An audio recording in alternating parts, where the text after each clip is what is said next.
Big game for the Jaguars and the Texans on Sunday. We'll do a crossover with my brothers from another mother in Houston in just a second. You are Locked On Texans, your daily Houston Texans podcast. Part of the Locked On Podcast Network, your team every day.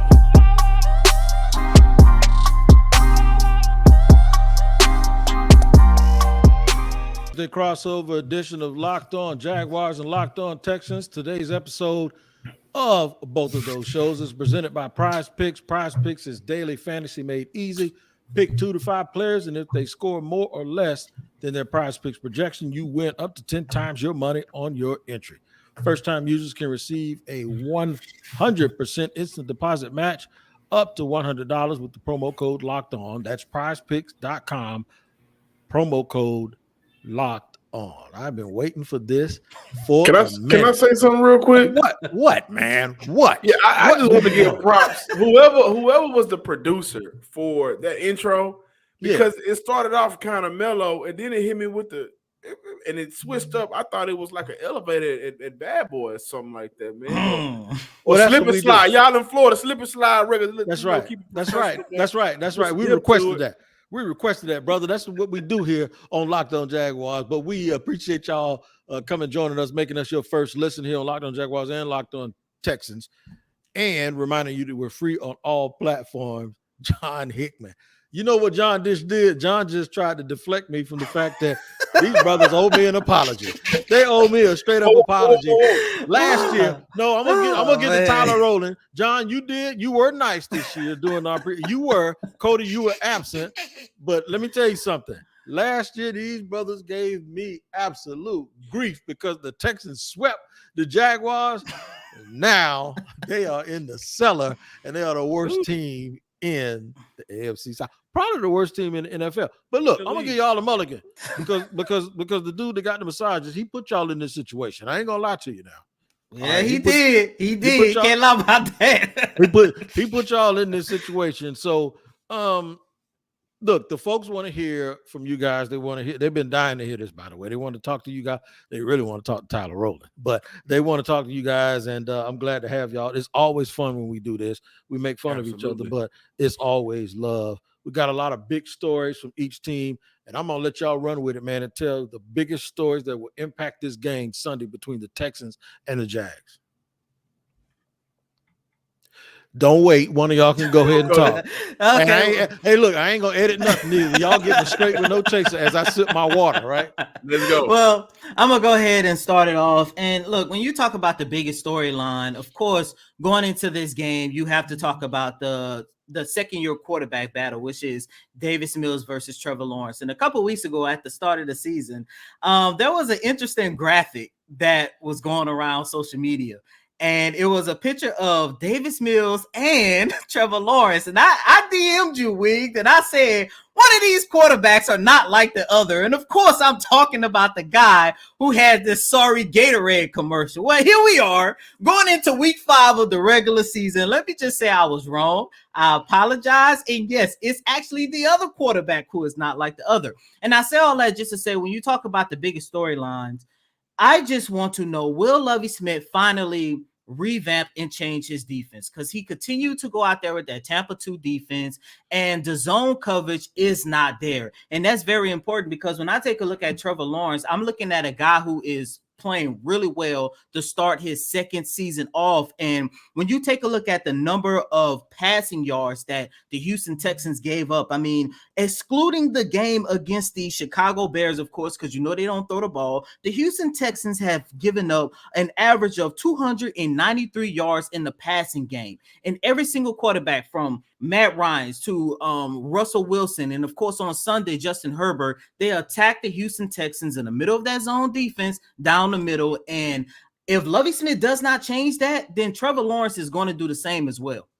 I think the biggest issue with that, because the Jacksonville Jaguars, as we talked about in our pre-show, they kind of struggled a little bit in cover 2. So this would, probably be the perfect game to have it. However, Houston has issues with their linebackers dropping back in coverage, and that has not been ugly. But I think one of the biggest storylines for the Houston Texans right now is, will they get players back that can really bring some things to the field that they've been missing. Mario Addison was activated off of IR.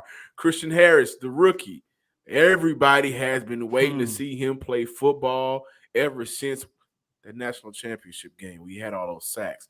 So those two players are active for this week. They have an opportunity to play. I think Mario Addison, who actually played during the preseason, unlike Christian Harris, he'll get some good opportunity to get some snaps in. And Derek Stingley, will he or will he not play? He bruised up that left arm on Sunday due to a bad tackle. He's a rookie as well who's having a little up and down season. I think he's been playing fairly well. But overall, who's going to be out there and who's not? And the reason why that's big is because the players that you've been putting out there has not been able to consistently impact the game. Houston is still terrible with stopping the run, right? The linebackers are still having issues stopping guys in coverage and finding their zone and sticking to their man and doing their assignment. Those two players in Mario Addison and with the athletic ability of Christian Harris, they got an opportunity to change it just a little bit with the hopes of stopping the James Robinson, with the hopes of not allowing Agnew, who had a big day on Sunday, or Christian Kirk, who has played well for the Jaguars so far, of killing them in the middle of that field. I think the biggest story from the Jaguars' perspective is this. They got to get beyond the fact that Trevor Lawrence had 5 turnovers. Trevor Lawrence got stripped 4 times last week and or stripped or fumbled, and then he threw an interception. They had 5 turnovers against the Eagles on the road and still had the ball with a chance to win or tie the game late. So it was his worst game. It's probably that game that hopefully, when he's 50 years old and he's talking to his grandkids and they ask him what's the worst you ever played, hopefully he can point to that one and it'll be singular and he won't have another game that way. The Jaguars have to get back to being themselves, and they formed an identity the last 2 weeks prior when they outscored both the Colts and the Chargers 62-10. They win on first down, they score early, they get ahead, they get to the sub package, and then they affect the game and they really play the game at the tempo that they want to play it at, and then they have this run pass balance that really, really works. They have to get back to that. They're not good with playing from playing behind the sticks, and they're not really good playing when they have to play catch up because they exert themselves too much, and some of their depth along the front seems to really cause a problem. We want to talk about key matchups with both of these teams, and it's hard to try to figure it out from my perspective because the thing that killed the Jaguars in the past, Brandon Cooks, doesn't appear to really be that big of a deal this year. So we'll discuss that. We'll talk about all of those things in segment 2 and give the guys from Houston a chance to really, really, really tell us some of the things that they view as key matchups. And we'll do it in just a second here on a crossover edition of Locked On Jaguars and Locked On Texans. First of all, I got to tell you about Elias Digital Solutions. Did you ever wish that before every NFL game you could get up to date and accurate information, placing bets or locking in your fantasy lineup? Well, now you can with Elias Game Plan app. It's an app called the Elias Game Plan app. First of all, in my opinion, Elias represents credibility when it comes to the NFL because it has been used by the NFL, and it is really the official statisticians of U.S. pro sports leagues since 1913. From ESPN, your local radio broadcast, and television broadcast, you have always heard about Elias. Now, what I need you to do is take this NFL season to the next level and download the Elias Game Plan app today. Choose from 3 game plans when you subscribe: weekly, monthly, or annual. But I can get you 25% off your first month when you choose the monthly subscription. Just use my promo code, which is Locked On NFL 25. I'll repeat it: Locked On NFL 25. Find Elias Game Plan Sports Betting in the App Store or Play Store today and use my promo code Locked On NFL 25. Bring it back here with the boys from Houston on a special edition of Locked On Jaguars, Locked On Texans, which is a Thursday crossover. Key matchups. Let me let y'all run with it, man. What do you consider the key matchups for this game this weekend? Man, I look at a defensive line for Houston who is 4th in the league right now with 11 sacks. Jerry Hughes, the vet, You know how sometimes there's like an old pickup basketball, savvy basketball, old school, who can hit you with the counter, boom, boom. That's how Jerry Hughes has kind of been playing for us. Full of young talent around him. John Grenard hasn't stepped up as much as you would like for him to do. And Rasheem Green, who we brought in over from Seattle, he's played fairly well. But the defensive line, I think, has to get after Trevor Lawrence. And I'll tell you why. When Trevor Lawrence is getting sacked, he has a QBR of 44, which was against the Washington Commanders, and 12.9 against the Eagles. They combined for 6 sacks, 13 quarterback hits in those 2 games. So it's clear that a player who I have never liked, and Cam Robinson, we'll talk about him just a little bit, but it's clear if you're able to get after Trevor Lawrence and kind of knock him out of his comfortability a little bit, then you have an opportunity to stop that offense. That offense moves, but with 2 people right now, and that's Trevor Lawrence, and that's James Robinson. You knock out Trevor Lawrence, that at least eliminates one of those threats, and then from there, you'll have an opportunity to keep yourself in the game if you're the Houston Texans. And I'm actually going to stay on the defensive side of the ball. And the one matchup that I'm looking at is Christian Kirk versus Steven Nelson, because I know a lot of people are going to go into this game and say, man, I can't wait to see Derek Stingley Jr. Unfortunately, Derek Stingley Jr. is dealing with a bruised shoulder, a bruised elbow at the very moment. He was at practice on yesterday, but he had a brace on that arm. Coach Lovie Smith said he will play, but I'm expecting if he does go out there and play in Jacksonville, he's going to be limited, which means he's not going to cover you guys' #1 wide receiver. And look, a lot of people made fun about the Christian Kirk signing during free agency, and it seems like it is paying off big time. And I just mentioned how Trevor Lawrence is possibly going to kill the Houston Texans with the passing game. I could see him connecting very well with Christian Kirk. I do believe that this could possibly be, if the Texans secondary, especially with Steven Nelson, if they cannot contain Christian Kirk, I do expect him to finish this game with his second game for the 2022 campaign with another 100+ yards in receiving. So that's going to be very interesting to see how the Houston Texans secondary is going to change up and revamp everything if Derek Stingley is not 100% come Sunday. I like the way y'all thinking. And I'll touch on a little bit of that, but first, I got to get with my key matchup. You guys seem to make me think that it's not really a big deal, and that's Brandon Cooks. Brandon Cooks has killed the Jaguars over recent memory. I think the key matchup for Jacksonville is Jacksonville against Jacksonville, and what I mean by that is they have lost 2 games that they were absolutely upset about, and they thought that they could win, and they lost them both by 1 score. What they have to do is decrease the variance between how they played against the Colts and the Chargers and then how they played against the Commanders and the Eagles. You got to start bringing that bottom up, the floor up towards the ceiling. Now, you won't be as high, but you need to play closer to that than this. And what that means is it's self versus self, me versus me. You can't turn the ball over. You have to get ahead of the sticks. You have to get off the field on 3rd down when you're on defense. So the key for me is this, because I don't know how healthy Fatukasi is, but they only have 2 300-pounders on defense in their base defense. I saw you talk about that on Twitter, like that was an issue for him, and you was like, hey, y'all need to keep some big guys up front. Well, the thing is they run a 3-4 in their base.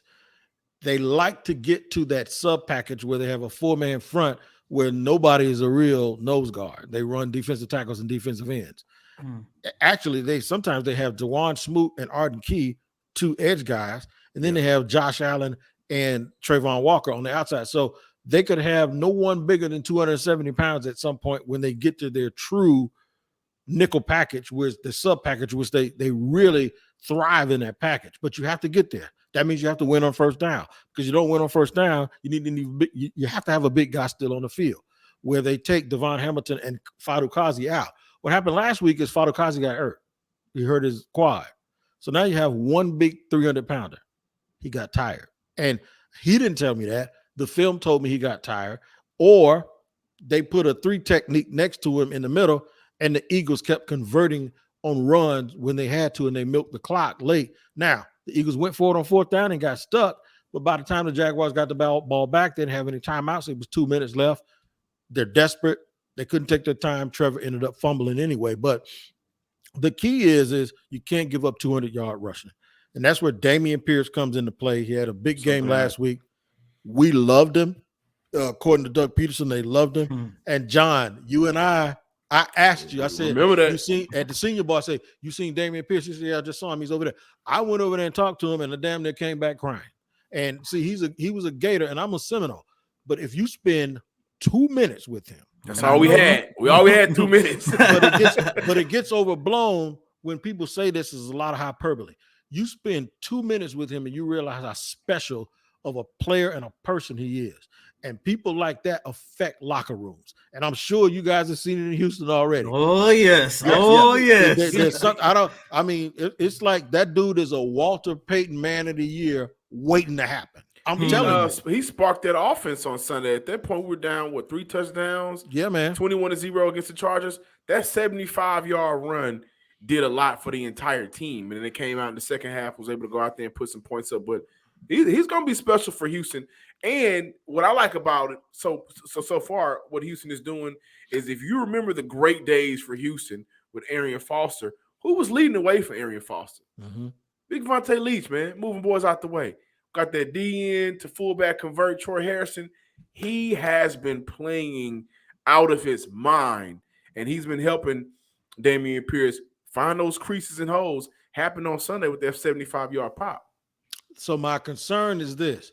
Dameon Pierce played in Gainesville, which is 90 miles southwest of Jacksonville. He's from Bainbridge, Georgia, which is maybe 100 miles west of Jacksonville and a little bit north.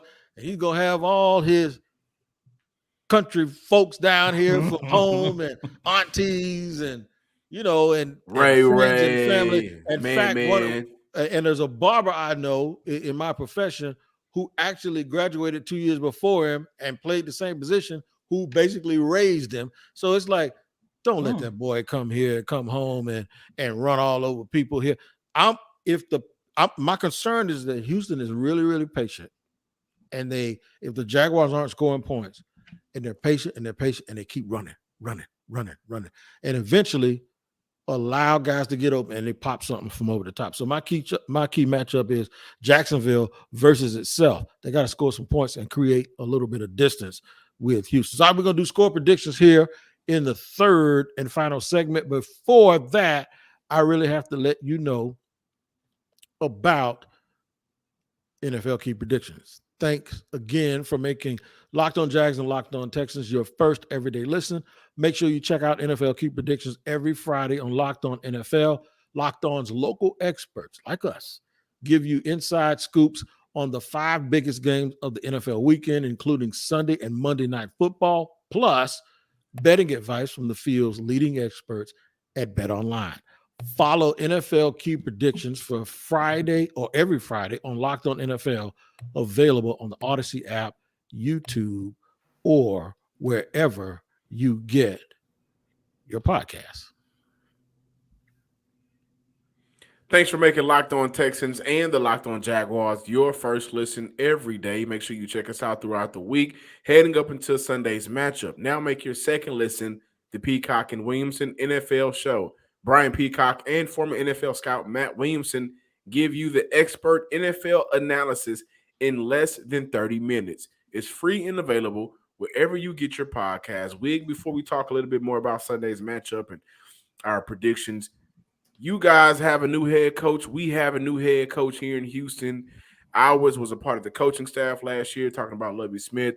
Doug Peterson spent the year out of the NFL, came back, and you look immediately better than I want to cuss so bad, but the crap show that Urban Meyer had going on in Jacksonville.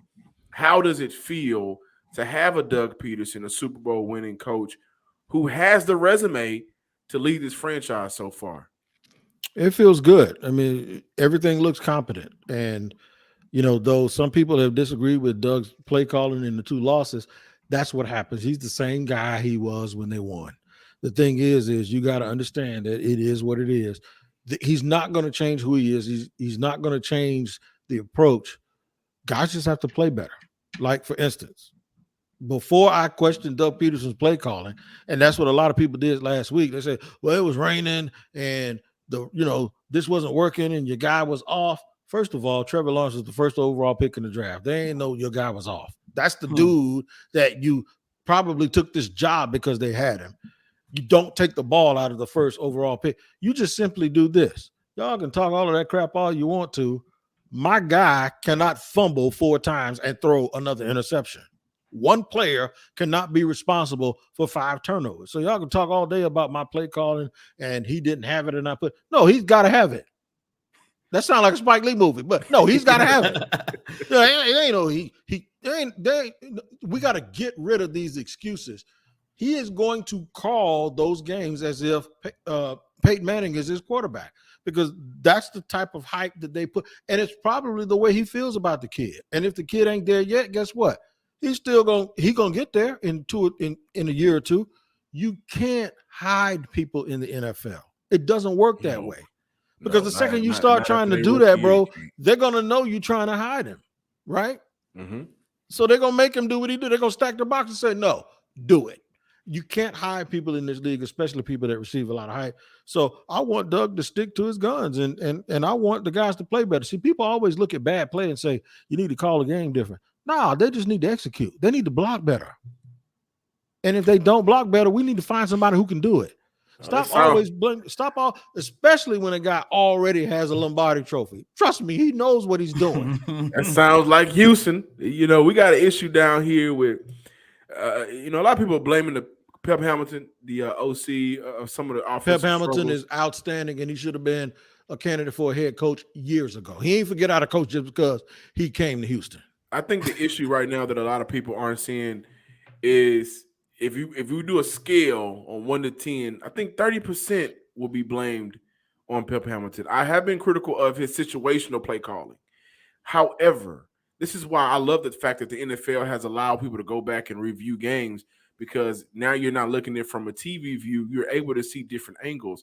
You saw all those people. You saw all those people open, didn't you? Mm-hmm. You saw a lot. You'll see on multiple occasions where Davis Mills, this is an NFL throw that you should be able to make.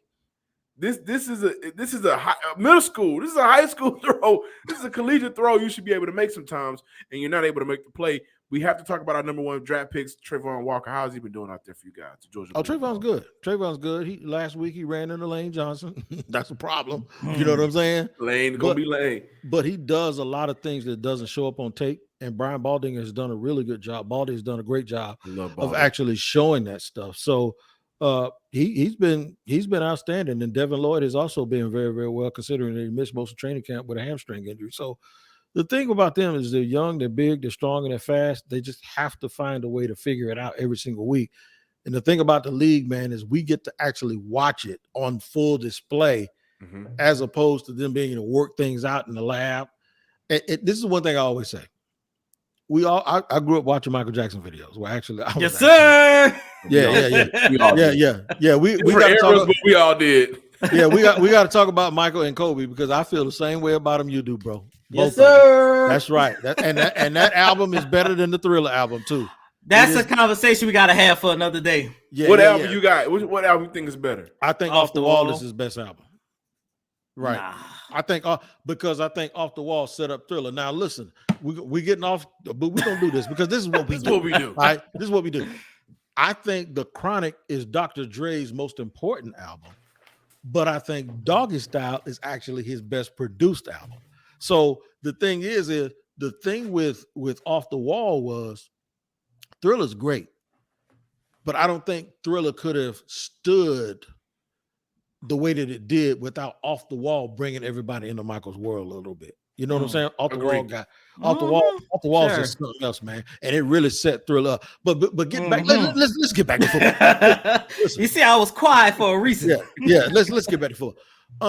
I love them both, by the way. But let's get back. I think Off the Wall is the greatest album of all time, by the way, other than Songs in the Key of Life by Stevie Wonder. So we'll go there. But listen, the thing is with Jacksonville, I brought up Michael Jackson because we saw the choreography after it was done.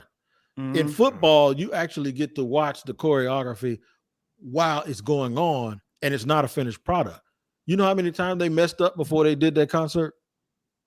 And they had to get it right. You saw the end product. So in football, the end product is week 16 and week 17. And we have to understand that What we're watching early is the rehearsals, but you just hope you win enough to be able to dance in the end. And teams are, you have how many games did Cincinnati lose last year? 6? Yeah, I think so. Yeah, that was a lot. That was a lot 10, of dancing. 6-1. Yeah, that was a lot of mistakes, wasn't it? But then at the end, they were one pass away from winning the Super Bowl. So the thing is we have to maintain and we have to understand that because of social media and because of the way we want everything with fast food, that what you see today might not be what you see tomorrow. I'm gonna give you a score prediction right now. I'm gonna predict that the Jaguars win this game 27-13, and I want you guys to give me yours. You want to go, John? You got it. This is probably a first for me, but I'm going to say that the Jacksonville Jaguars is going to come away victorious in this game, 21-17. Davis Mills, second year regression has been a thing, and he hasn't been that good on the road. This is a guy who has only completed 60% of his passes on the road with 5 touchdowns, 11 interceptions. The only win that took place on the road came in Jacksonville last year, which I do believe that was Urban Meyer's last game he coached. Now you guys clean house. You guys are in a better state of mind, and I don't see Houston pulling off this victory. Go on to throw that bogus BS out there. I saw you loaded your jaws up. You took that deep breath, that a whole bunch of foolishness about to pop out your mouth. Go ahead. This may be the last time I do this. I think the center guard combo should be good enough to and Harrison to make sure that Dameon Pierce is able to run. And I'm actually going to go 21-18. The Texans. I may shouldn't be doing this.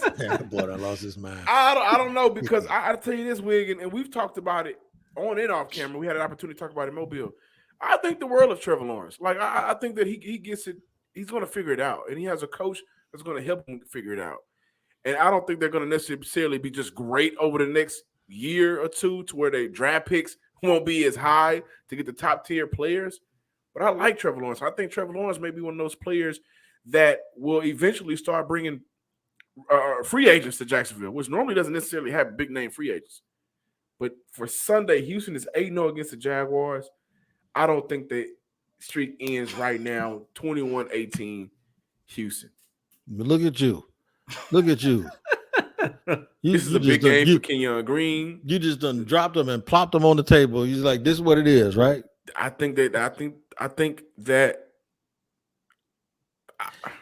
Hey, Cody, look at him how he's stuttering. He don't even believe that. Exactly. I'm just tired of being hood. I'm just tired of being hoodwinked and bamboozled with this team. That's all. You know what? The locker room messed up. Maybe after the bye week they could get things together, but as of right now, man, things not looking too good for the Texans. We're supposed to do a recap of this whole show. I'm like Ray Gibson. We don't want to do no recap after what I just seen. This joker.